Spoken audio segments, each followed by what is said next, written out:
Hi, I'm Anthony and this is my channel, South Philly Guitar Machine. In this video, I'm going to take some time to talk about my homemade Frankenstrat. I'm going to talk about why I built it, I'm going to talk about how I built it, and I'm going to talk about the changes I've made to it, the parts I put into it, and ultimately what I think of it. If you've seen my content, you know that I'm heavily influenced by Eddie Van Halen.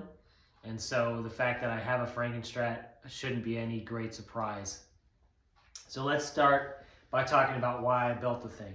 Well, partly because I'm influenced by Eddie, and I know Eddie built a guitar and I wanted to try my hand at doing what he did, like I'm sure many of you have done or thought about doing. But also because at the time when I built this, I didn't really have a ton of money to spend on a really nice guitar. And I just thought, well, if I buy a really cheap guitar and put better parts in it, won't that be pretty good? So I bought a cheap Stratocaster knockoff from a guitar store. I believe this was a Korean-made 1990s Strat. And, you know, I paid like 150 bucks for it, and it was really beat up. It was really in bad condition. The body is actually made of a plywood glue up. So it's sheets of plywood that have been glued together to be, you know, so many inches thick and then cut into the shape of a guitar body. So it's a plywood body. The neck, this is not the neck that came with the guitar. I took that off. That was originally maple. I think it had a light finish on it. And so it was originally a black sunburst. So it had that kind of classic sunburst Stratocaster look. But it was humbucker, humbucker, humbucker. So, you know, and for those of you that are familiar with Eddie Van Halen's guitar, was not humbucker, humbucker, humbucker. He famously took a chisel to it and did all this stuff to it. And so ultimately I did some work on it to make it look like that. And I'll talk about how I did that. But that wasn't originally my plan. My original plan was just to put better hardware in the Strat and play that. But as I started to take the thing apart and I started to think about what kind of parts I wanted to put in, what kind of humbucker I would use and all that, I just found myself wanting to get creative with it. So I also draw and paint. That's something I do separate from music. So I just saw it as an opportunity to be somewhat creative or to do something creative. You could argue that, well, it's not creative, you're just copying Eddie, so what's creative about that? And that is valid, but it's not exactly like Eddie, and you can study someone else's artwork and still enjoy the process, right? Like if you like Michelangelo, you might draw your version of a Michelangelo painting. Yeah, you're drawing something that already exists, but it's still creative, it's still interesting, you can still learn from it. So that's kind of where I'm coming from. So as I was starting to redo this guitar, I was like, you know, I'm just going to kind of do like a Eddie Van Halen Frankenstrat. I already have everything I need to do it, so why not? So the first thing I did was to work on the shape of the well. I don't really know what the technical term is, but it's a hole in the guitar where you put the humbucker. So I'm going to call it a well. Obviously in Eddie's guitar, it's not like that. So what I did was just took some wood filler. I took big globs of wood filler and put it in there. And I molded it, sculpted it to be the shape of the shapes that I wanted. So it's sculpted to be this size. It's sculpted to be this weird triangular size. And this I left as just a regular stock humbucker size. I let that dry, and then I sanded it to make it nice and flat and to make the shapes more precise. In terms of the hardware, so you'll see that this is a real pickup. It's just a dummy pickup. It's actually a white pickup cover that I just painted red. And then this is a selector switch that I soaked in vinegar for several days. I would put it in vinegar overnight and then take it out of the vinegar during the day and then put it back in the vinegar at night, take it out for the next day. I did that for like 4 or 5 days in a row, which just accelerated the corrosion, accelerated the oxidization of the metal to give it that old worn out look. The wires are just wires that I cut out of the stock pickups that this guitar came with. So I twisted them together into this just so that it goes around like that and creates a nice little Van Halen look. The humbucker is a Seymour Duncan JB that I put in slanted. You'll know why if you're watching this video. I probably don't have to explain that. But I think it looks pretty good. This is the original pick guard. However, it was originally white, so I just spray painted it black, and I cut it into the shape that I needed. You can see here the original sunburst underneath. It had a very light clear coat on top. I'm not sure if it was poly or whatever else. So I sanded it. I wore a mask with the window open in my basement. I sanded it and sanded it and sanded it and sanded it, and got enough off that I was able to paint over it.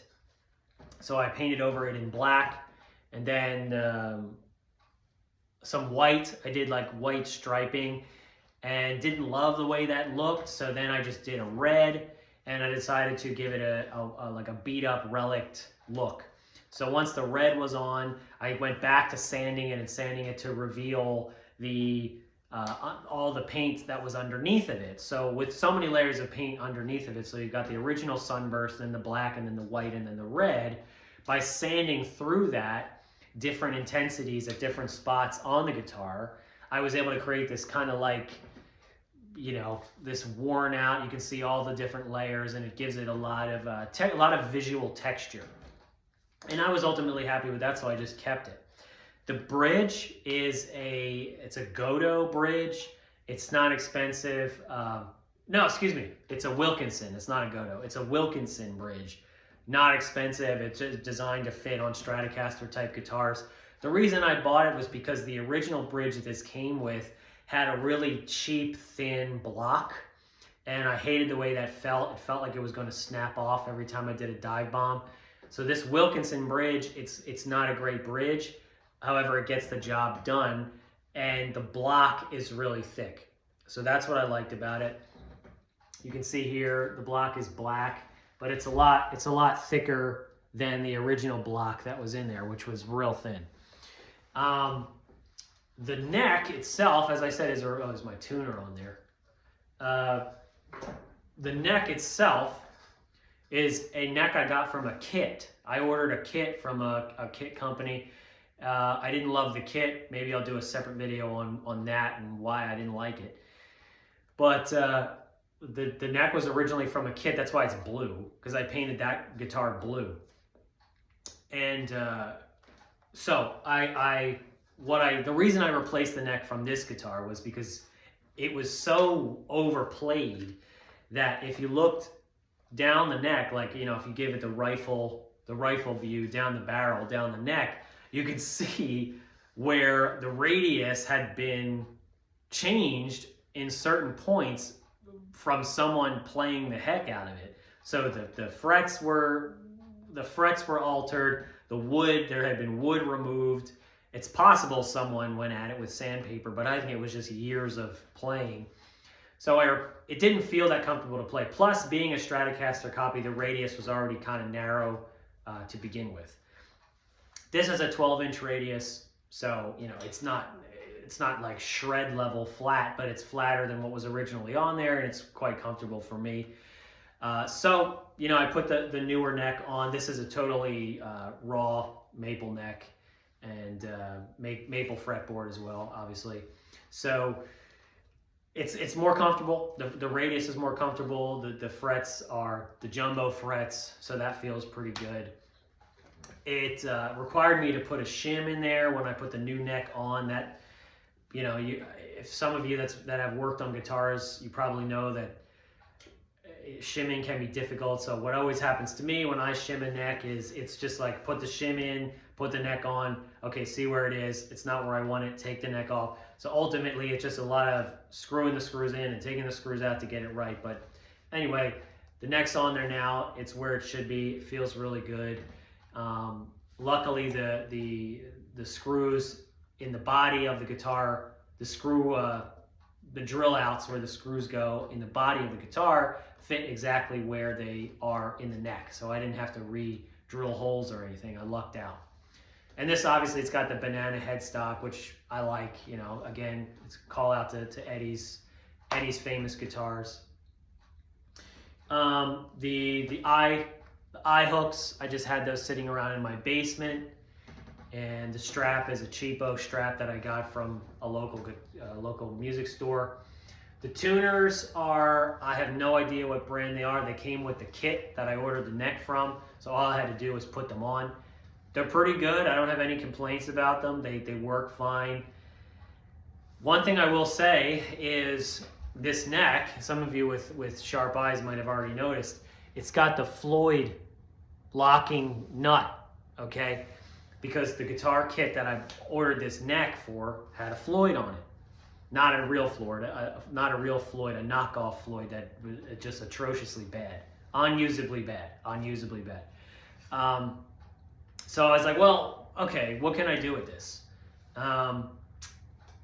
You know, I could put a Floyd in this, but that would require me to reroute where to put the bridge because it changes the scale length. I mean, or it doesn't change the scale length, but because of the scale length and because of the size of the bridges being different between a Floyd and a standard bridge, I'd have to reroute it out, and it's just a headache.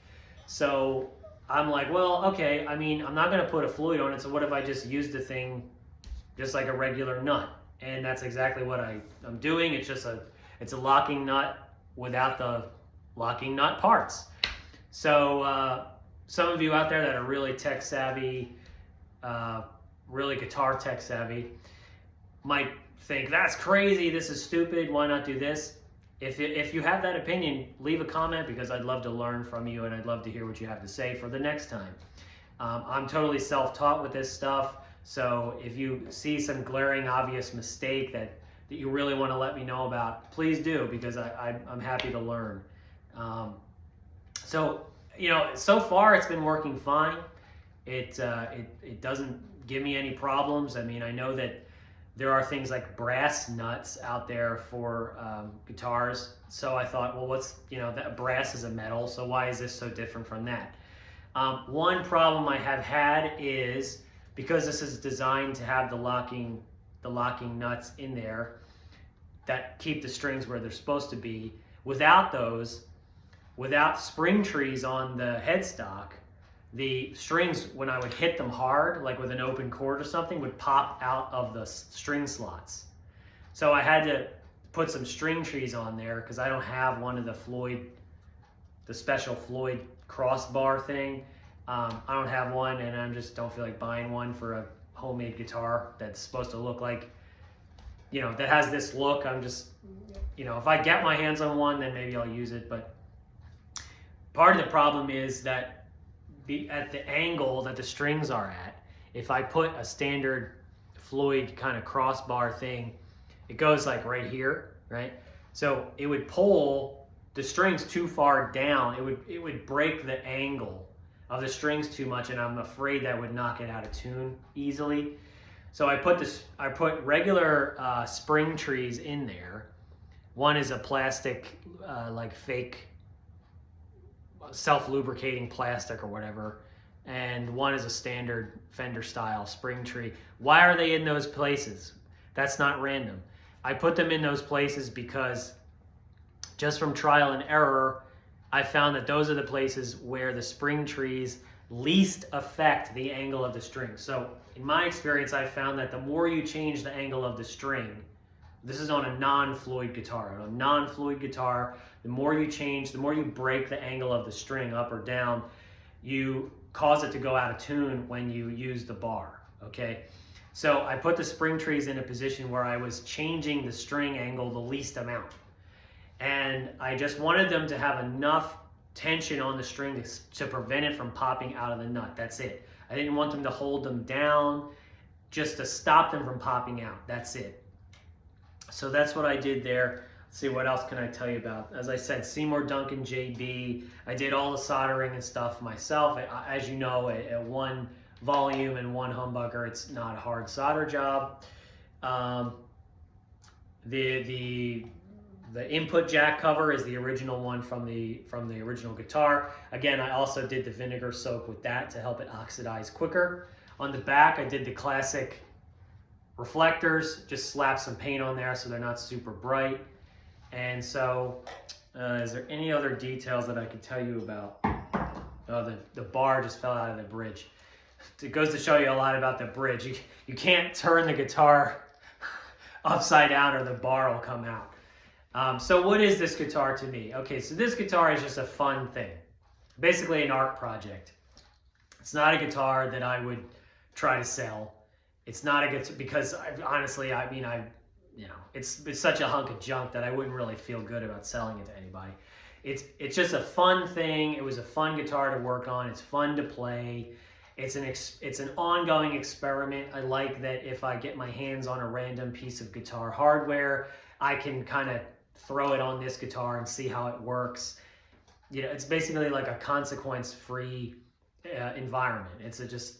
There's no way to really mess it up short of throwing it off the roof. And yeah, it's just a fun little thing, a fun little experimental piece. And it sounds pretty good too. I mean, the JB sounds great. It's a great humbucker. And the plywood, because plywood is so dense, this actually has a pretty solid resonant sound. It doesn't sound like crap. I mean, it's not going to sound as good as like a really good hardwood guitar body, but it sounds fine. I mean, it's dense enough that it has decent resonance. Overall, I like the look of it. I think with the red and the blue and the white, it kind of gives it an American flag vibe, which was not intentional. It just ended up that way, but I'm cool with that. And, it's got the little quarter in here. Again, call out to Eddie's famous guitar details. Got the duct tape on here. So, yeah, it's a fun way to pay tribute to Eddie and all the techniques that I've learned from listening to him and watching his performances, his recorded performances.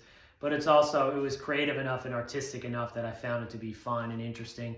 And I learned a lot too, just about how electric guitars are made and what goes into them and how things all fit together and why certain things work and why other things don't work. So overall, I would recommend that anyone who plays electric guitars, I would recommend that you maybe get yourself a cheap one, take it apart, put it back together, because that's really the only way to truly learn how to fix something is by taking it apart, putting it all back together. You can't really know what's broken unless you know where everything is supposed to go in the first place and what things are supposed to look like. So it's given me a lot more confidence about fixing things on my non-junk guitars, because I know the parts of an electric guitar and I know where things are supposed to go and how they're supposed to fit together and how they're supposed to look. And so I don't have to rush out and find a tech right away. If I have any issues, I have enough ground basic knowledge to try to fix things myself. So my recommendation would be, if you're an electric guitar player, go out and buy a cheap electric guitar and work on it and fix it and change things and experiment with it, because you'll learn a lot. And you'll be more comfortable with it and more confident. So I hope this video was at least interesting. I hope it was maybe a little bit funny. I look forward to any comments you might leave.